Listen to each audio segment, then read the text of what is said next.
All right, let's get into it. India's strategic autonomy. That sounds pretty academic, right? But stick with me, because this story, this legacy of non-alignment, it actually explains a ton about what's happening in the world right now. So take a look at India's foreign policy today. It's a bit of a head-scratcher. You've got India on one side, a major partner in the Quad, right alongside the US. And then on the other hand, it has these incredibly deep, long-standing defense ties with Russia. Yeah, you heard that right. So you gotta ask, how does that work? How is it even possible to be that deeply involved with two global rivals at the exact same time? Well, the answer isn't in today's headlines. We've actually got to go way back. Yeah, to really get this, we have to hit the rewind button. We're going all the way back to the moment India gained its independence, a time when the entire world was literally splitting in two. Just try to put yourself in their shoes for a second. Your country finally gets its independence after centuries of colonial rule.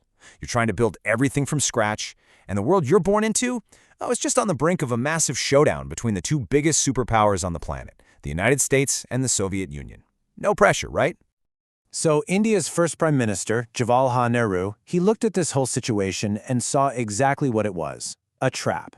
He was absolutely determined that new nations like his weren't going to escape one master just to become, as he so perfectly put it, pawns in another global conflict.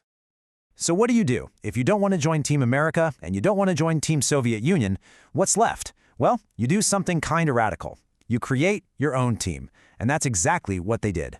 This was the birth of the non-aligned movement. And at the heart of this movement was a concept called strategic autonomy. It sounds complicated, but the idea is actually super simple and honestly pretty powerful. It just means that you make decisions based on what's best for your country, your interests, and your values, not because some big superpower is telling you what to do.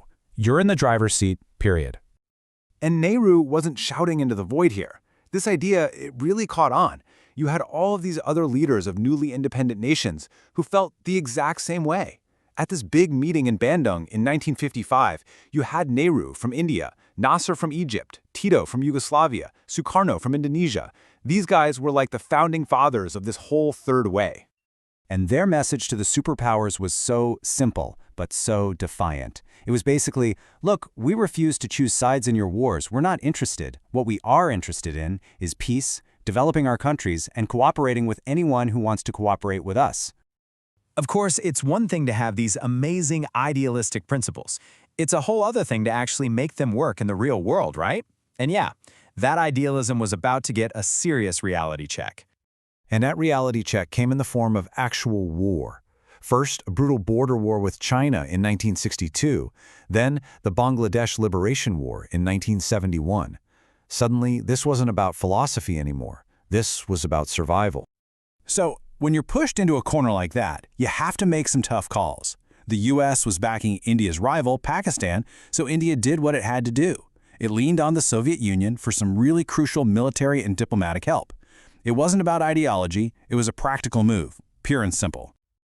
And you can bet people noticed. Critics jumped all over it. They came up with this catchy little phrase to describe what India was doing.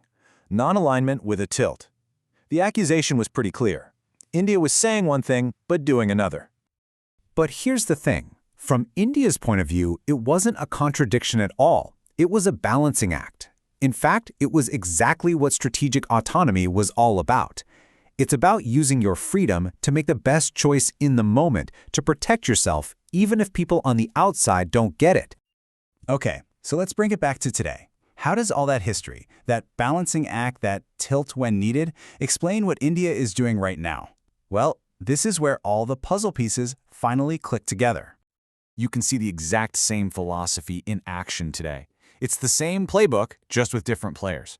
So, step 1, forge new partnerships that make sense, like joining the Quad with the US and its allies. Step 2, keep the old reliable relationships that still work, like those defense ties with Russia. And the most important part, step 3, you follow your own path. It's not about East versus West, it's about what's best for India.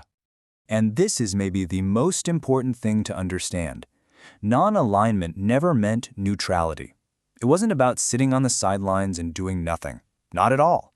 It was always about having the freedom to choose, the power to actively decide who to work with and when, based on what's best for you.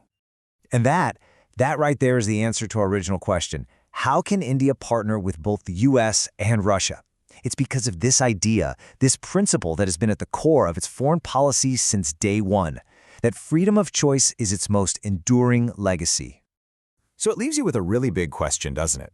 In this new world we're living in, with new superpowers and alliances that shift all the time, is this idea of strategic autonomy, this refusal to be just a pawn in someone else's game, is that just some old idea from the past, or could it actually be the future of foreign policy for a lot more countries?